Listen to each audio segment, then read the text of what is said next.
Hi guys, நம்ம இந்த வீடியோவில் ஃபேட்ஃபுல் லவ் அப்படிங்கிற பயங்கர விறுவிறுப்பாக போயிட்டு இருக்கிற இந்த ட்ராமாவோட எபிசோட் 3ல என்ன நடந்துச்சு அப்படிங்கிறத பற்றி தான் பார்க்க போகிறோம். வீடியோக்குள்ளே போகிறதுக்கு முன்னாடி நம்ம சேனலை சப்ஸ்கிரைப் பண்ணாதவங்க சப்ஸ்கிரைப் பண்ணிக்கோங்க. அப்படியே மறக்காம பக்கத்தில் உள்ள பெல் ஐக்கானையும் கிளிக் பண்ணிக்கோங்க. ஃபர்ஸ்ட் எடுத்த உடனே நம்ம ஹீரோ அவர் அப்பா கிட்ட என்ன கேம் விளையாடுறதுக்காக மட்டும் நீங்கள் வர சொல்லன்னு எனக்கு நல்லாவே தெரியும். அவரும் ஸ்ட்ரைட்டாக விஷயத்துக்கு வராரு. நீ உனக்காக எந்த பொண்ணை ஒய்ஃபை செலக்ட் பண்ண, நீங்கள் ஹேண்ட் ஃபேமிலில இருந்து தானே செலக்ட் பண்ணணும்னு சொன்னீங்க. நானும் அதான் பண்ணேன். கிங்குக்கு பயங்கரமா காண்டாகுது. இருந்தாலும் அதெல்லாம் கண்ட்ரோல் பண்ணிக்கிட்டு சரி விளையாடுன்னு சொல்ல பேலஸ்க்கு வெளியே தான் அவரோட அசிஸ்டன்ட் வெயிட் பண்ணிட்டு இருக்காரு. கோன்னு சொல்லி இன்னொருத்தரும் இப்ப எப்படி அங்க வரேன் ஃப்ரெண்ட்ஸ் வழக்கம் போல அவர் வேலையை காட்டிட்டாரு. இந்த வாட்டி கண்டிப்பா அவருக்கு பனிஷ்மெண்ட் கிடைச்சி தீரும்னு நினைக்கிறேன். அவர் அசிஸ்டன்ட் எனக்கு ஒண்ணுதான் சுத்தமா புரியல. அவளுக்கு அந்த பாய்சனை கொடுத்ததே நம்ம பிரின்ஸ் தாங்கிறப்ப அவர் எதுக்காக இப்ப அவளை கல்யாணம் பண்ணிக்க நினைக்கணும்? அந்த கோவோ மோசின் பாய்சனுக்கு கியூரே கிடையாது. ஆனா அதை சாப்பிட்டும் அவ உயிரோட இருக்கானா? கண்டிப்பா இது பின்னாடி ஏதோ விஷயம் இருக்குன்னு அவர் நினைக்கிறாரு போல. அவர் அசிஸ்டண்டும் ஆமா அவ மார்ஷலாட்டும் ரொம்பவே நல்லா இருந்துச்சு. கண்டிப்பா அதுக்கு பின்னாடி ஏதோ மர்மம் இருக்குன்னு தான் எனக்கும் தோணுது. இந்த பக்கம் அப்படியே திரும்ப நம்ம ஃபோர்த் பிரின்ஸ் அவரோட மூவை எடுத்து வைக்கிறாரு. கிங் இந்த மூவ் சரியில்லை, நீ பேசாம இதை மாத்திக்க. ஆனா அசையாம அப்படியே உட்காந்துட்டு இருக்க. நான் தான் சொல்றேன்ல, தேவையில்லாம பிடிவாதம் பிடிக்காத. இந்த மூவால கண்டிப்பா நீ தோத்துடுவ. ஆட்டம் முடியறதுக்கு முன்னாடி யார் தோக்க போறான்னு நம்மளால சொல்ல முடியாதுல்லன்னு சொல்ல கிங் அப்படியே முறைச்சிட்டு இருக்காரு. உங்களுக்கு ஹேண்ட் ஃபேமிலியை சேர்ந்த பொண்ணு நான் கல்யாணம் பண்ணிக்கணும், எனக்கு அவங்க ரெண்டாவது பொண்ணை கல்யாணம் பண்ணிக்கணும். ரெண்டு பேர் நினைச்சதும் நடந்துருச்சுலன்னு சொல்ல கடுப்பாயிட்டு போர்டு கிடலாம் அப்படியே பறக்க விட்டுறாரு. இவனை இழுத்துட்டு போய் லாக் பண்ணுங்கன்னு சொல்ல கிங்கோட அசிஸ்டன்ட் ஆனா கிங் இவனுக்கு வக்காலத்து வாங்கினா உடனே தூக்கி உள்ள போட்டுருவான். நம்மளும் அதுக்கு அவசியம் இல்லைன்னு சொல்லிட்டு அப்படியே அங்கிருந்து கிளம்ப நேரா அவர் ஒய்ஃப் கிட்ட தான் வராரு. அதாவது நம்ம வில்லி அவ ஏதோ ஒரு தடவை நம்ம நாட்டை ஒரு பெரிய பிரச்சனை இருந்து காப்பாத்திட்டான். அதுக்காக அவ என்ன வேணாலும் பண்ணலாம் நினைச்சிட்டு இருக்கானா? அவங்களும் என்ன பண்றது கிங், நீங்க தான் அவருக்கு செல்லம் கொடுத்து ரொம்பவே கெடுத்து வச்சிருக்கீங்க. ஃபோர்த் பிரின்ஸ் பண்ணது பெரிய சாதனை தான். ஆனா நம்ம பையனுக்கு அந்த வாய்ப்பு கொடுத்திருந்தீங்கன்னா அவனும் கண்டிப்பா சாதிச்சிருப்பான். கிளிப்பான். அவன் எதுலயுமே லாய்க்கு இல்லாதவன் தண்டச்சோருன்னு அப்படியே திட்ட ஆரம்பிக்கான். சரி விடுங்க கிங், இப்ப என்ன ஃபோர்த் பிரின்ஸ் அந்த பொண்ணை கல்யாணம் பண்ணிக்க கூடாது அதானே? பரவாயில்ல, உங்களுக்காக நான் இந்த விஷயத்தை கவனிச்சுக்கிறேன். நீ மட்டும்தான் என்ன சரியா புரிஞ்சிட்டு இருக்குன்னு சொல்லி அவங்களுக்கு அப்படியே ஐஸ் வச்சிட்டு இருக்கேன். இந்த பக்கம் நம்ம ஹீரோயினை தான் காட்டுறாங்க. பிரின்ஸ் எப்ப வருவாருன்னு கேட்க அங்க இருந்த மெய்டும் அவரு இவ்வளவு நேரம் பேலஸ்ல இருந்ததே இல்ல, எனக்கே குழப்பமா இருக்குன்னு சொல்லிட்டு இருக்க. டக்குன்னு அந்த சீஃப் மெய்டும் இப்ப எப்படி அங்க வராங்க. அங்க என்ன வெட்டி பேச்சுன்னு சொல்லி அந்த மெய்டை மிரட்டி அனுப்பிட்டு நம்ம ஹீரோயின் கிட்டையும் பிரின்ஸ்லாம் இன்னைக்கு இங்க வர மாட்டாரு, அவருக்கு நிறைய முக்கியமான வேலை இருக்கும். அவங்களும் சரி இருந்துட்டு போட்டும், எனக்கு போய் சாப்பாடு ரெடி பண்ணுன்னு சொல்ல என்ன மிரட்டினாலும் ஆசரவே மாட்டேன்னு சொல்லிட்டு அவங்களும் காண்டாயி கிளம்ப போறாங்க. அப்பதான் பேலஸ்ல இருந்து ஒருத்தர் அங்க வரான். குயின் சீக்குவீங்க அவங்க பேலஸ்க்கு டின்னருக்காக இன்வைட் பண்ணிருக்காங்க. சீஃப் மேடும் டக்குன்னு பிளான போடுறாங்க. நம்ம ஃபோர்த் பிரின்ஸுக்கும் குயினுக்கும் ஏற்கனவே ஆகாது. இப்ப இவளை கூப்பிட்டுருக்காங்கன்னா கண்டிப்பா சம்பவம் இருக்கும். இவ சம்பவம் ஆயிட்டானா பிரின்ஸும் இந்த மேரேஜ்ல இருந்து தப்பிச்சிடுவாருங்கிற மாதிரி அவங்க பிளான் பண்ண கேரேஜ் ரெடி ஆகுது. நம்ம ஹீரோயினும் கிளம்புறாங்க. திடீர்னு குயின் உன்னை கூப்பிட்டுருக்காங்க, உனக்கு கொஞ்சம் கூட பயமாவே இல்லையா? நம்ம ஹீரோயினும் நான் இதுக்காக பயப்படணும்னு கேட்க அவங்களும் ஃபோர்த் பிரின்ஸுக்கும் குயினுக்கும் ஆகாது. த்ரோன் அவருக்கு கிடைக்க விடாம அவங்க பையனுக்கு தான் கிடைக்கணும்னு சொல்லி ட்ரை பண்றாங்கன்னு சொல்லி எல்லா விஷயத்தையும் அப்படியே சொல்ல ஆரம்பிக்கிறாங்க. நம்ம ஹீரோயினும் அப்ப பிரின்ஸ பழிவாங்க தான் அவங்க என்ன டார்கெட் பண்றாங்களா? சரி என்னதான் பண்றாங்கன்னு பாப்போமேன்னு சொல்ல இப்ப அப்படியே பேலஸ தான் காட்டுறாங்க. அங்க குயினும் ஒன்னும் சில ராயல் ஃபேமிலி சேர்ந்த லேடிஸும் ஒன்னா உட்காந்து கூத்தடிச்சிட்டு இருக்காங்க. இப்ப அப்படியே நம்ம ஹீரோயினோட என்ட்ரி. அங்க இருந்த மொத்த பேரும் ஒரு செகண்ட் சைலண்ட் ஆகுறாங்க. அவங்களும் குயினுக்கு தலை பண்ணாங்க. நீ பேலஸ்க்கு புதுசுல, அதான் இங்க இருக்கிற ரூல்ஸ் எல்லாம் உனக்கு தெரியாதுன்னு நினைக்கிறேன். குயின் முன்னாடி எல்லாரும் மண்டிட்டு தான் அவங்களுக்கு மரியாதை செலுத்துவாங்க. நம்ம ஹீரோயினும் அவங்க கெத்த விட்டு கொடுக்காம நீங்க சொன்னது சரிதான், நான் இந்த இடத்துக்கு புதுசு, அதான் எனக்கு இதை பத்தி எல்லாம் சரியா தெரியல. ஆனா குயினுக்கு நாட்டுல கவனிக்க வேண்டிய 1000 பிரச்சனை இருக்கும். அதெல்லாம் விட்டுட்டு நான் மண்டியிடாததை நினைச்சா அவங்க கோவப்பட போறாங்க. டக்குன்னு நம்ம ஹீரோயின் ஏதோ சென்ஸ் பண்றாங்க. 2 நீடில்ஸ் வந்து அப்படியே அவங்க காலையே சொருகுது. என்ன வலுக்கட்டாயமா மண்டியிட வைக்க பாக்குறாங்களா? குயினும் நீடில்ஸ் வாங்கி ஒண்ணு நிக்கிறாளேன்னு சொல்லி அவங்க ஒரு பக்கம் யோசிச்சுட்டு இருக்காங்க. அவங்களும் தெரியாத மாதிரி கொஞ்சம் கொஞ்சமா அப்படியே நம்ம ஹீரோயின் அன்னைக்கு அங்க நடந்த பிரச்சனை, அப்ப அங்க இருந்தது உண்மையிலே நீதானா? அந்த சென்னுன்னியும் ஹோட்டல்ல இருந்தது அதெல்லாம் உண்மையான்னு கேட்க நம்ம ஹீரோயினும் அசால்ட்டா ஆமான்னு சொல்றாங்க. குயின் இதை எதிர்பார்க்கவே இல்லை. உன்ன மாதிரி ஒருத்தைய போய் பிரின்ஸ் எதுக்காக செலக்ட் பண்ணாரு? இது எங்க குடும்பத்துக்கே எவ்வளவு பெரிய அவமானம் தெரியுமா? நம்ம குயினும் நீங்க சொல்றதெல்லாம் சரிதான் குயின், ஆனா என்ன செலக்ட் பண்ணது பிரின்ஸ். நீங்க ஏதாவது சொல்லணும்னா அத அவர்கிட்ட தான் சொல்லணும். அதுவும் சரிதானே? குயினும் அப்படியே சிரிச்சு சமாளிச்சுட்டு நான் உனக்காகவே ஸ்பெஷல் ஸ்பெஷலா ஒரு டீயை ரெடி பண்ண சொல்லிருக்கேன்னு சொல்லிட்டு அதை அப்படியே கப்ல ஊத்த அது ஒரு பாய்சன்ங்கிறது நம்ம ஹீரோயினுக்கு பார்த்தோன்னே புரிஞ்சிருது. குயினே உனக்காக இதை தராங்க, நீ இதை கண்டிப்பா மறக்க கூடாதுன்னு அவங்க எல்லாரும் சொல்ல நம்ம ஹீரோயினும் இப்ப என்ன பண்றதுன்னு சொல்லி முழிச்சிட்டு இருக்காங்க. அவங்களே நேர்ல வந்து பரவாயில்ல நானே உனக்காக இதை ஊட்டி விடுறேன்னு சொல்லிட்டு அதை அப்படியே அவங்க கிட்ட கொடுக்க நம்ம ஹீரோயினும் இவனுங்க டிராமாவை இப்போதைக்கு கண்டினியூ பண்ணலாம், மத்தது அப்புறம் பார்த்துப்போன்னு சொல்லிட்டு அதை அப்படியே குடிச்சிடுறாங்க. சரி ரொம்பவே டயர்ட் ஆயிடுச்சு, நீ போய் ரெஸ்ட் எடு. அவங்களும் அப்படியே கிளம்ப போக அப்புறம் கிங் என்னதான் ஃபோர்த் பிரின்ஸ் மேல கோவமா இருந்தாலும் அவரு என்னைக்குமே அவரோட ஆசைக்கு குறுக்க நின்னதில்லை. இன்னும் 7 நாள்ல கிங்கோட ராயல் டிகிரி உன் வீடு தேடி வரும்னு அவங்க சொல்ல நம்ம ஹீரோயினுக்கு இப்பதான் புரியுது. ஏன்னா அவங்க சாப்பிட்ட அந்த ஹூஜின்ங்கிற அந்த பாய்சன் 7 நாளுக்கு அப்புறம் தான் அவங்களோட உயிரை எடுக்கும். ஓ இதான் பிளான்னு சொல்லிட்டு அவங்களும் அங்கிருந்து கிளம்ப நடக்க முடியாம வந்து அப்படியே வண்டியில ஏறுறாங்க. அந்த சீஃப் மேடு என்ன அதுக்குள்ள வந்துட்டு கொஞ்சம் வாய மூடுன்னு சொல்லிட்டு நம்ம ஹீரோயின் டக்கு டக்குன்னு ரெடி ஆகி அவங்க குடிச்சு அந்த பாய்சனை வெளியே கக்குறாங்க. அடுத்ததா அவங்க 2 கண்ல இருந்து நீடில்ஸையும் அவங்க அப்படியே வெளியே எடுக்க அவங்க மெய்டு ஒரு பக்கம் நடக்கதெல்லாம் பார்த்து பதறிட்டு இருக்காங்க. இந்த பக்கம் அப்படியே கிங் வேலை முடிஞ்சுதான்னு கேட்க குயினும் பக்காவா முடிஞ்சிருச்சு, பயங்கரமான ஆளர் பண்ணுங்க போல. நம்ம ஹீரோயின் ஒரு பக்கம் அமைதியா உட்காந்துட்டு இருக்க. இப்ப எதுக்காக என்னைய பார்த்துட்டு இருக்க? என்ன மன்னிச்சிடுங்க பிரின்சஸ், நீங்க இவ்வளவு பெரிய ஆளுன்னு தெரியாம வந்தப்ப நான் உங்ககிட்ட ரொம்பவே ஹாசா நடந்துகிட்டேன். நம்ம ஹீரோயினும் அது பிரச்சனை இல்லைன்னு சொல்லிட்டு ஆமா உன் ஃபோர்த் பிரின்ஸ்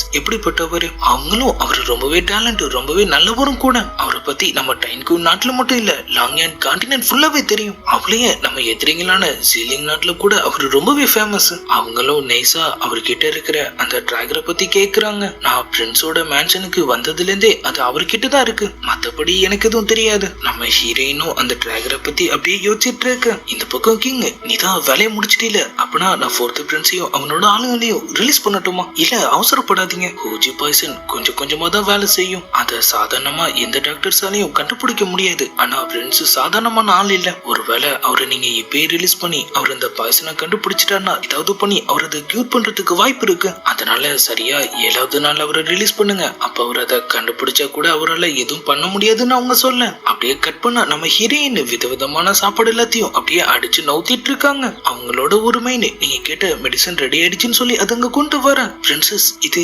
எதுக்காகன்னு என்ன தெரிஞ்சுக்கலாமா? சீஃப் மேடும் இப்ப அவங்கள உளுந்து கவனிச்சிட்டு இருக்காங்க. பிரின்சஸ் உங்களை பார்க்க கெஸ்ட் வந்திருக்காங்க. செகண்ட் பிரின்ஸோட ஒய்ஃப் ஜிங்குயிங், அப்புறம் அவங்க சிஸ்டர் ஜிங்ஸி, அவங்க ஜெனரலோட டாட்டர்ஸ், அப்புறம் ஜெனரல் குயினோட சிப்ளிங். ஜிங்ஸி கூட ஃபோர்த் பிரின்ஸ கல்யாணம் பண்ணிக்கணும்னு சொல்லி ரொம்பவே ஆசைப்பட்டாங்கல்ல அவங்க சொல்ல நம்ம ஹீரோயினும் கதையெல்லாம் கேட்டுட்டு டக்குன்னு அந்த மெடிசன் எடுத்து அப்படியே குடிக்கிறாங்க. இது எப்படி வேலை செய்யுதுன்னு செக் பண்ணி பார்த்துடலாம். இந்த பக்கம் அந்த ஜிங்ஸி ஒண்ணுமோ அவையே நம்மள பார்க்க வரல, நம்மள என்ன நினைச்சான்னு சொல்லி அவங்க ஒரு பக்கம் கத்திட்டு இருக்காங்க. ஜிங்குயிங் பொறுமையா வெயிட் பண்ணு, அவசரப்படாதுங்கிற மாதிரி சொல்லிட்டு இருக்காங்க. கொஞ்ச நேரத்திலேயே நம்ம ஹீரோயின் அங்க வராங்கன்னு அனௌன்ஸ்மெண்ட் சவுண்ட் கேக்குது. பார்த்தா அவங்கள அப்படியே குண்டு கட்டா 4 பேர் சேர்ந்து தூக்கிட்டு வந்துட்டு இருக்கானுங்க. பாய்சன் வேலை செஞ்சுட்டு போலேன்னு சொல்லி அவங்களுக்கு ஒரே குசி தான். நம்ம ஹீரோயினும் முதல் வாட்டி என்ன பார்க்க வந்திருக்கீங்க, உங்களை என்னால சரியா வெல்கம் கூட பண்ண முடியல.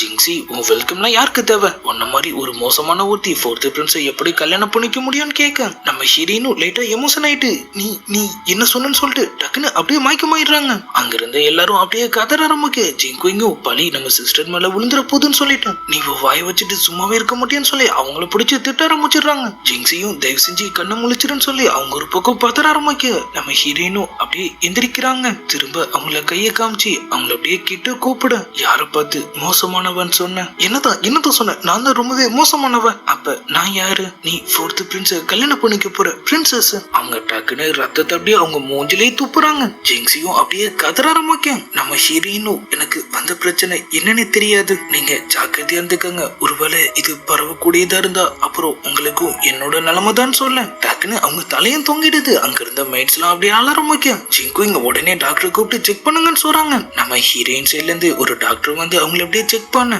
இது டியூபர்குலோசிஸ்ங்கிற ஒரு நோய், இதை குணப்படுத்தவே முடியாது, ட்ரீட்மெண்ட் கொடுத்தா இவங்க ஒரு 2 நாள் தாக்கு பிடிப்பாங்கிற மாதிரி ஆள் சொல்ல உடனே ட்ரீட்மெண்ட் ஆரம்பிங்கன்னு சொல்லிட்டு விட்டா போதுன்னு சொல்லி அவங்க 2 பேரும் அப்படியே வந்து எஸ்கேப் ஆகுறாங்க. ஜிங்ஸி ஒரு பக்கம் அந்த பாய்சன் எனக்கும் பரவுமான்னு சொல்லி அவங்க ஒரு பக்கம் பதறிட்டு இருக்கேன். இதுக்குதான் வாயை வச்சுட்டு சுமாருன்னு அப்பவே சொன்னேன். குயின் சொன்ன விஷயமும் அவங்களுக்கு அப்படியே ஞாபகம் வருது. இந்த பாய்சன் அந்த வேலையை காட்ட ஆரம்பிச்சிருச்சுன்னா அதோட எஃபெக்ட் டியூபர்குலோசிஸ் மாதிரியே இருக்கும்னு அவங்க சொன்னாங்க. அப்பனா அவ கண்டிப்பா செத்துடுவான்னு சொல்லிட்டு அவங்க அப்படியே அங்கிருந்து கிளம்ப. இந்த பக்கம் நம்ம ஹீரோயின் அவங்க ஆக்டிங்க முடிச்சிட்டு அப்படியே எந்திரிக்கிறாங்க. அவங்களுக்கு இன்னமும் கொமெண்டேட்டு வர டக்குன்னு வெளியே போய் மீதி இருந்த ரத்தத்தையும் கக்கிட்டு திரும்ப ஃப்ரெஷ் ஆயிட்டு டைனிங் டேபிள்ல புந்து விளையாட ஆரம்பிச்சிடுறாங்க. சீஃப் மேட் கிட்ட படத்துலயும் நீ ரொம்பவே நல்லா நடிச்ச. அப்புறம் நான் சொன்ன மாதிரி உனக்கு கொஞ்சம் ரத்தத்தை ரெடி பண்ணி வை, இந்த ட்ரிக்கை நான் உனக்கு கத்து தரேன், ஃபியூச்சர்ல யூஸ் ஆகுங்கிற மாதிரி அவங்க சொல்ல இப்ப அப்படியே நம்ம கிங் ஃபோர்த் பிரின்ஸும் ரிலீஸ் ஆயிடுறாரு. இருந்தாலும் ஆள் வெளியே போகாம அப்படியே அவர் அப்பா முன்னாடியே நின்னுட்டு இருக்க. சரி சரி, இந்த உலகத்துல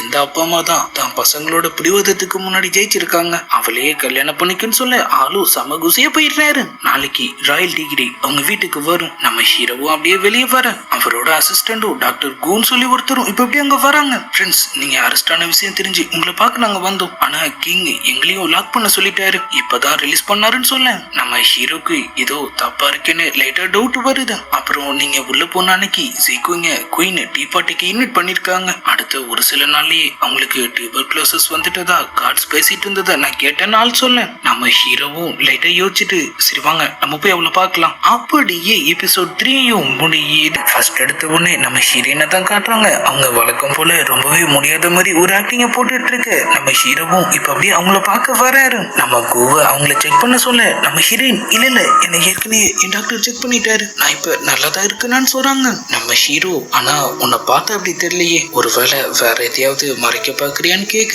அவங்களும் சரி செக் பண்ணி தொலைங்கன்னு விட்டுடுறாங்க. கோவும் பார்த்துட்டு பிரின்ஸ் சொன்னது சரிதான், இது கண்டிப்பா டியூபர்குலோசிஸ் தான், ஏற்கனவே இதை ஒரு டாக்டர் அதுக்கான ட்ரீட்மெண்ட்டையும் பார்த்துட்டாங்கன்னு ஆள் சொல்ல அவங்க எல்லாரையும் வெளியே போக சொல்லிட்டு ஆள் டக்குன்னு அப்படியே அவங்க கையை பிடிச்சிடுறாரு. நம்ம ஹீரோயினும் ஆஹா இவ வேலையை காட்டானேன்னு சொல்லிட்டு அப்படியே அவர் மூஞ்சிலே இரும்புன்னு இரும்புறாங்க. ஃப்ரெண்ட்ஸ், என்னோட வியாதி உங்களுக்கும் பரவிடுன்னு சொல்லி உங்களுக்கு பயமா இல்லையா? நான் உன்னை கல்யாணம் பண்ணிக்க போறேன், உனக்கு ஒரு பிரச்சனைனா அதை பார்த்து கவலைப்படுவனே தவிர கண்டிப்பா பயப்பட மாட்டேன். அவங்களும் அவர்கிட்ட இருந்த அந்த டிராகர் பாக்குறாங்க. உங்க டிராகர் ரொம்பவே அழகா இருக்கு, நம்மாலும் உனக்கு அது பிடிச்சிருக்கான்னு கேட்க நம்ம ஹீரோயினும் நான் அதை பார்க்கலாமான்னு கேக்குறாங்க. இல்ல இவன் சரிப்பட்டு வர மாட்டான்னு சொல்லிட்டு அவங்களே அதை ஆட்டிய போலான்னு போக அதை என் அம்மா ஞாபகமா நான் வச்சிருக்கேன். அவங்களும் லைட்டா அமைதியாக இதை நீ பார்க்கணும்னா மொதல் நீ என்னோட ஒய்ஃபுங்கிறதுக்கான அபிஷியலான ஆர்டர் பாஸ் ஆகணும். அப்படியே நைட்டும் ஆகுது. நம்ம ஹீரோவோட டாக்டருக்கு சம குழப்பம். பூச்சி பாய்சன் கியூர் பண்ணக்கூடியதுதான், ஆனா அதுக்கும் ரொம்பவே ஸ்கில்ஸ் தேவை. ஒரு சில டாக்டர்ஸால மட்டும்தான் அதை பண்ண முடியும். அதுவும் இல்லாம நம்ம ஏற்கனவே உங்களை அட்டாக் பண்ண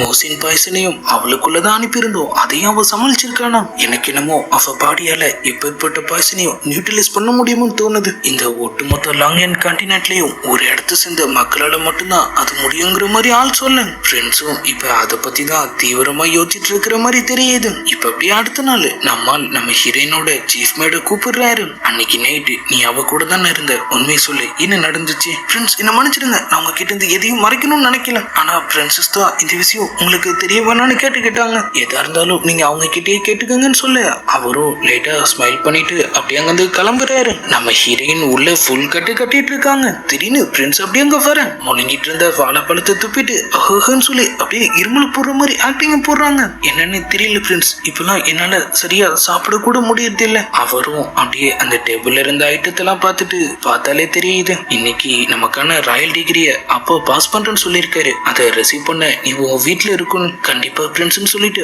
அவங்களும் அப்படியே தட்டு மாதிரி அங்கிருந்து கிளம்ப நம்மளும் வந்து அவங்களுக்கு அப்படியே கை கொடுக்கிறாரு. வேலையை ஆரம்பிச்சுட்டானு சொல்லி நம்ம ஹீரோயினும் முழிக்கிறாங்க. நீ ரொம்ப வீக்கா இருக்க, நானே உன்னை வீடு வரைக்கும் வந்து டிராப் பண்றேன்னு நாள் சொல்ல இப்ப அப்படியே ராயல் அட்வைசரோட மேன்ஷனை தான் காட்டுறாங்க. நம்ம ஹீரோயினுக்காக அவங்க எல்லாரும் வெயிட் பண்ணிட்டு இருக்க கேரச்சும் வருது. ஆனா உள்ள இருக்குது பிரின்ஸ்ன்னு தெரிஞ்சு அவங்க மொத்த பேரும் அப்படியே தலை வணங்குறாங்க. நம்மளும் நம்ம ஹீரோயினை கைத்தாங்களா அப்படியே உள்ள கூட்டிட்டு போக ஃப்ரெண்ட்ஸ் பேலஸ்ல இருந்து ராயல் டிகிரி பாஸ் ஆக இன்னும் கொஞ்சம் டைம் ஆகும்னு நினைக்கிறேன். நம்மளும் பிரச்சனை இல்ல நான் வெயிட் பண்றேன்னு சொல்ல ராயல் அட்வைசரோட வைஃபும் அப்படியே வழக்கம் போல அவங்க ஒரு பக்கம் ஆக்டிங்க போடுறாங்க. சீக்விங் 2-3 நாளா உனக்கு உடம்பு சரியில்லை நான் கேள்விப்பட்டேன், இப்ப எப்படி இருக்கு? சீயும் இவ இருக்கிற நிலைமையை பார்த்தா இவளால ராயல் டிகிரிய வாங்க கூட முடியாதுன்னு நினைக்கிறேன். நம்ம ஹீரோயினும் அதை பத்தி நீ கவலைப்படாத, அதை நான் பாத்துக்கிறேன். கொஞ்ச நேரத்திலேயே செகண்ட் பிரின்ஸும் அவங்க சிஸ்டரும் வராங்கன்னு சொல்லி சவுண்ட் கேக்குது. ஜின் குயினும் ஜின்சியும் அப்படியே உள்ள வரேன். இன்னைக்கு ஃபோர்த் பிரின்ஸோட ஒய்ஃபை செலக்ட் பண்றதுக்கான ராயல் டிகிரி பாஸ் ஆக போகுது, அதான் என் அம்மா இங்க இருந்து அதை என்ன பார்த்துட்டு வர சொன்னாங்க. நம்ம ஹீரோயினும் என்ன மன்னிச்சிடுங்க, உங்களை வரவேற்கிற அளவுக்கு என் உடம்புல தெம்பு இல்லைன்னு சொல்ல ஜின்சி ஒரு பக்கம் இந்த பாய்சனால இவ 7 நாள்ல செத்துருவான்னு அவங்க சொன்னாங்க, ஆனா இவ எப்படி ஒன்னும் உயிரோட இருக்கா, ஒருவேளை இது சரியா வேலை செய்யலையான்னு கேக்குறாங்க. கொஞ்ச நேரம் வாய் மூடு, அம்மா ஒரு விஷயம் சொன்னா அது தப்பாகிறதுக்கு வாய்ப்பே இல்ல. அடுத்த கொஞ்ச நேரத்துல பார்த்தா திரும்ப ஒரு அனௌன்ஸ்மெண்ட். செகண்ட் பிரின்ஸும் இப்ப அப்படியே உள்ள வரான். உன்னை யார் இங்க கூப்பிட்டா நம்மால் கேட்க சீக்வென்க்கு டியூபர்குலோசிஸ் அட்டாக் ஆயிருக்கு, என் ஒய்ஃப் அவளை இங்க பார்க்க வந்திருக்காங்கிறப்ப அவளை பாதுகாப்பா நான் தானே பாத்துக்கணும், அப்ப அவங்கள கூட்டிட்டு கிளம்பு நம்மால் சொல்றாரு. ஆனா அவன் பேலஸ்ல இருந்து எனக்கு ரொம்பவே போர் அடிச்சிருச்சு, நான் கொஞ்ச நேரம் இங்கே இருக்கேன். நம்ம ஹீரோவும் அவங்கள உளுந்து கவனிச்சிட்டு இருக்க. செகண்ட் பிரின்ஸ், நீ எதுக்காக அவளை இவ்வளவு கிட்டியா பிடிச்சிட்டு இருக்க? அதான் ஜென் செத்துட்டால, இனிமே இவளை யாரும் உன்கிட்ட கூட்டிட்டு போக மாட்டாங்கன்னு சொல்ல நம்ம ஹீரோவும் லைட்டா டென்ஷன் ஆயிடுறாரு. உன் நல்லதுக்கு தான் சொல்றேன், இப்பவே இங்கிருந்து கிளம்பிடு. உன் அம்மா கிட்ட போய் மத்தவங்க கிட்ட எப்படி பேசணுங்கிறது முதல் கேட்டு தெரிஞ்சுக்கனால சொல்ல செகண்ட் பிரின்ஸும் கடுப்பாயிட்டு, நீ என்ன அவமானப்படுத்துறியா? அவங்க ரெண்டு பேருக்கும் அங்கேயே சண்டை வர மாதிரி ஆயிடுது. அவரோட ஒய்ஃபும் நைஸா வந்து, ஏற்கனவே பல விஷயங்கள் இங்க நடந்துட்டு இருக்கு, இதுல புதுசா ஒரு பிரச்சனை வேணான்னு சொல்ல ஆளும் அப்படி அங்கிருந்து கிளம்புறோம். நம்ம ஹீரோயினும் ஓவர் பெர்ஃபார்மன்ஸ் பண்ணி ரத்த வந்திலாம் எடுக்க ஆரம்பிக்கும். நம்ம ஹீரோவும் உடனே அவரோட டாக்டர் அங்க வர சொல்றாரு. நம்ம ராயல் அட்வைசரும் பேலஸ்ல இருந்து இன்னமும் சில டாக்டர்ஸ கூட்டு வரதுக்காக அவரும் அங்கிருந்து கிளம்ப அந்த இடமே ஒரு செகண்ட் பரபரப்பாகுது. இந்த பக்கம் குயின், ஏண்டா கொஞ்சம் வெயிட் பண்ணிருந்தீங்கன்னா அவ கண்டிப்பா அப்படியே செத்துருப்பா, அதுக்கப்புறம் தானவே இந்த மேரேஜ் கேன்சல் ஆயிருக்கும், அதை விட்டுட்டு தேவையில்லாம குட்டு குழப்பி வேலை பாக்குறியான்னு சொல்லி அவங்க அப்படியே அவங்க பையனை திட்டிட்டு இருக்கேன். சரி ரெடி ஆயிரு, அவ செத்ததுக்கு அப்புறம் ஜென் கொடுத்த அந்த வாக்குமூலம் உன்கிட்ட தானே இருக்கு, அதை வச்சு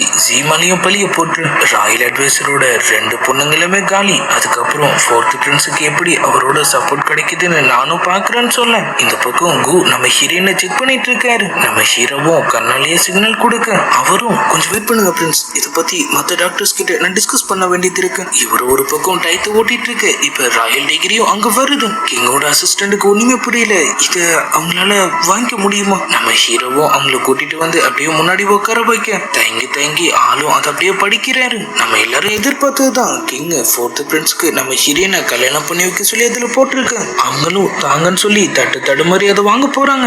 ஜின்சி டக்குன்னு இதுக்கு வாய்ப்பு இல்லைன்னு சொல்ல நம்ம ஹீரோவும் கடுப்பாயிட்டு ராயல் டிகிரியை ஏத்து பேசுறியான்னு சொல்லி அவங்கள தூக்கி உள்ள போட சொல்லிடுறாரு. அப்படி இப்படின்னு ஒரு வழியா நம்ம ஹீரோயின் கைக்கு அந்த ஆர்டர் இப்ப வந்து சேருது. அவங்களும் அதை வாங்கி அப்படியே செக் பண்ணி பாக்குறாங்க. அப்பாடா எல்லாம் சரியா இருக்கு, சரி நீங்க கிளம்புங்க. அவங்க யாருக்கும் ஒண்ணுமே புரியல, அதுக்குள்ள இவங்க எப்படி சரியானாங்க? நம்ம ஹீரோயினும் ஆமால நான் எப்படி அதுக்குள்ள சரியான, ரொம்ப ஆச்சரியமா இருக்குல்ல. நம்ம ஹீரோவும் ரைட்டுன்னு சொல்லி சிரிப்பை போட்டுட்டு இருக்கு. இந்த பக்கம் கிங் கையில கிடைக்கிற எல்லாத்தையும் தூக்கி போட்டுட்டு இருக்காரு. ஒரு வேலையை கூட உருப்படியா பண்றது இல்ல, என்னமோ அவ செத்துருப்பா கிழிச்சிருப்பான்னு சொன்னேன். இப்ப கடைசியில என்னாச்சுங்கிற மாதிரி ஆள் கேட்க அவரோட அசிஸ்டண்டும் கிங் குயின் அவங்க அந்த பாய்சனும் குடிக்கிறத கண்ணால பாத்துருக்காங்க. அப்படி இருக்கும்போது இதுக்கு வாய்ப்பே இல்ல, தப்பு வேற எங்கேயோ நடந்திருக்குங்கிற மாதிரி ஆள் சொல்றாரு. சரி இப்ப என்ன பண்றது? குயின், இது எல்லாத்துக்கும் காரணம் அந்த ஃபோர்த் பிரின்ஸ் தான் கிங், இதுக்கு மேலேயும் அவரை நம்ம சும்மா விடக்கூடாது. சரி சொல்லு என்ன பண்ணலாம்? இந்த ஆர்டரை வாபஸ் வாங்கிட்டு சிக்குங்க கொல்ல சொல்லி புது ஆர்டர் பாஸ் பண்ணலாம். செருப்பு பிஞ்சிடும் சொல்லிட்டு ஆள் ஒண்ணுமும் காண்டாயிட்டாரு.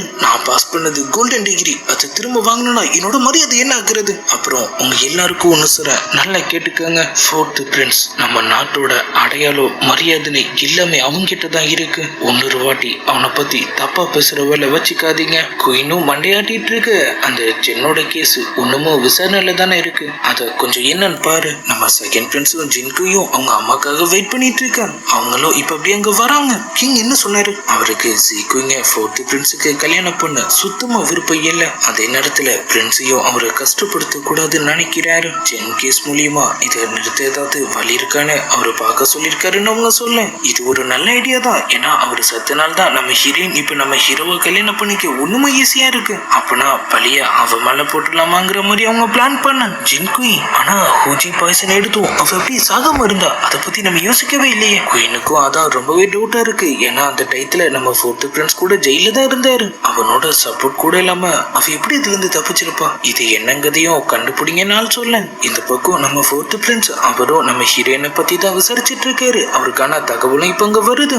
ராயல் அட்வைசர் சைட்ல இருந்து அவங்களுக்கு ஹெல்ப் பண்ண கண்டிப்பா யாருமே கிடையாது. அவங்க அம்மாவை பத்தி ஆள் கேட்க அவங்க ஒரு சாதாரண மியூசிஷியன். அட்வைசர் அந்த ஒரே காரணத்துக்காக தான் அவங்கள கல்யாணம் பண்ணிக்கிட்டாரு. மற்றபடி அவங்களுக்கும் பெருசா எந்த பேக்ரவுண்டும் கிடையாது. நம்ம டாக்டர் கு யாரோட ஹெல்ப்புமே இல்லாம அவன் இந்த பாய்ஸ்ல இருந்து தப்பிச்சிருக்கானா? லாங் அண்ட் கான்டினென்ட்லயே எனக்கு தெரிஞ்சு அது ஒருத்தரால மட்டும்தான் முடியும். ஐலாண்டர்ஸ் அவங்க கிட்ட இயற்கையாவே எப்பேற்பட்ட பாய்சனையும் எதிர்க்கக்கூடிய திறன் இருக்கும். நம்ம ஹீரோவும் 20 வருஷத்துக்கு முன்னாடி நான் இந்த பேரை கேள்விப்பட்டிருக்கேன்னு சொல்ல நம்ம டாக்டரும் அவருக்கு தெரிஞ்ச விஷயத்தெல்லாம் அப்படியே சொல்ல ஆரம்பிக்கிறாரு. அந்த டயத்துல ஐலாண்டர்ஸ் கிட்ட இம்யூன் பவர் மட்டும்தான் இருந்துச்சு. ஆனா திடீர்னு அவங்க ஏதோ ஒரு வித்தியாசமான முறையை பயன்படுத்தி மியூட்டேட் ஆனாங்க. அவங்க பவர்ஸ் பல மடங்கு அதிகமானுச்சு. எந்த ஒரு ஆயுதத்தாலையும் நெருப்பாலையும் கூட அவங்களை எதுவுமே பண்ண முடியல. அவங்க லாங் அண்ட் கான்டினென்ட்டை அட்டாக் பண்ண நினைச்சாங்க. நம்மால் டக்குன்னு அதை யாராவது பாத்தீங்களான்னு கேட்க இல்ல, ஆனா நான்சுவா சேர்ந்தவங்க அதை பார்த்திருப்பாங்க இருப்பாங்க. அவங்க தான் அந்த ஐலாண்டர்ஸை தோக்கடிச்சது. அதனாலதான் நம்ம கான்டினென்ட் இப்ப அமைதியா இருக்கு.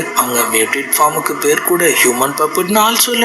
நம்ம அசிஸ்டன்ட் அந்த பப்பட்ஸ் எப்படி இருக்கும், அது டீமன்ஸா? ஆனா ஜிகுங்க பார்த்தா டீமன் மாதிரிலாம் தெரியலையே. நம்ம ஹீரோவும் நான்சோட கிங் ரொம்ப காலமா அந்த ஐலாண்டர்ஸை தேடிட்டு இருக்காரு. ஒருவேளை இதெல்லாம் உண்மையா இருந்து அந்த ஐலாண்டர் இப்ப நம்ம கையில இருந்தா அது கண்டிப்பா நமக்கு மிகப்பெரிய பலத்தை தரும் நாள் சொல்ல. அப்படியே கட் பண்ண நம்ம ஹீரோயின் இன்னைக்கு நடந்த கதையெல்லாம் அவங்க அப்படியே அவங்க மைண்ட்ஸ் கூட சொல்லி அரட்டை அடிச்சிட்டு இருக்க. அப்ப நம்ம பிரின்ஸ் அங்க வராரு. அவங்க எல்லாரும் அப்படியே வந்து கிளம்பு. நம்ம ஹீரோயினும் தூங்குற மாதிரி ஆக்டிங் போட்டுட்டு இருக்காங்க. ஆனா வந்தவர் அப்படியே அவங்க பக்கத்துல படுத்துக்க.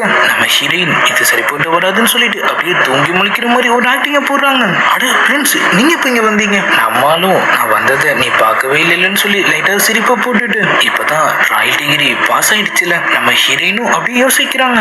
ஆமா, ராயல் டிகிரி பாஸ் ஆனதுக்கு அப்புறம் நீங்க உங்க டிராகரை என்ன பார்க்கலாம்னு சொன்னீங்கல்ல. நம்மளும் நீ கண்டிப்பா அதை பார்க்கலாம். ஆனா அதுக்கு முன்னாடி நீ என் ஒய்ஃபா இருக்கணும்னு நான் சொன்னேன். ஒண்ணுமும் மேரேஜ் டேட் கன்ஃபார்ம் ஆகலங்கிற மாதிரி ஒரு சொல்லிட்டு இருக்கு அவரோட அசிஸ்டன்ட். பிரின்ஸ் பாடில இருந்து தகவல் வந்திருக்கு. நம்மளும் டக்குன்னு அப்படி அங்கிருந்து கிளம்புறாரு. நம்ம ஹீரோயினும் பொறுமை இழந்துடுறாங்க. இதுக்கு மேலே சும்மா இருக்க முடியாது. அந்த டிராகரை நானே ஆட்டிய போடுறேன். அவங்க அப்படியே நம்ம ஹீரோ ரூம்குள்ள பூந்து அவங்க கைவரிசையை காட்ட ஆரம்பிக்க திடீர்னு பார்த்தா நம்மளும் உள்ள வந்துடுறாரு. அவங்களும் டக்குன்னு அங்கிருந்து பெட்டுக்கடியில போய் ஒளிஞ்சுக்கிறாங்க. நம்ம ஹீரோவும் எப்ப என்ன டயர்டுன்னு சொல்லிட்டு அப்படியே பெட்ல உட்கார சூர்நாத்தம் தாங்க முடியாம நம்ம ஹீரோயினும் அப்படியே மூச்சு தம் கட்டிட்டு இருக்காங்க. நம்மளும் கொஞ்ச நேரத்திலேயே அப்படியே சரிச்சிடுறாரு. அவங்களும் அப்பாடனே கையெடுக்க அப்படியே எபிசோட் 4 முடியுது. உண்மையிலே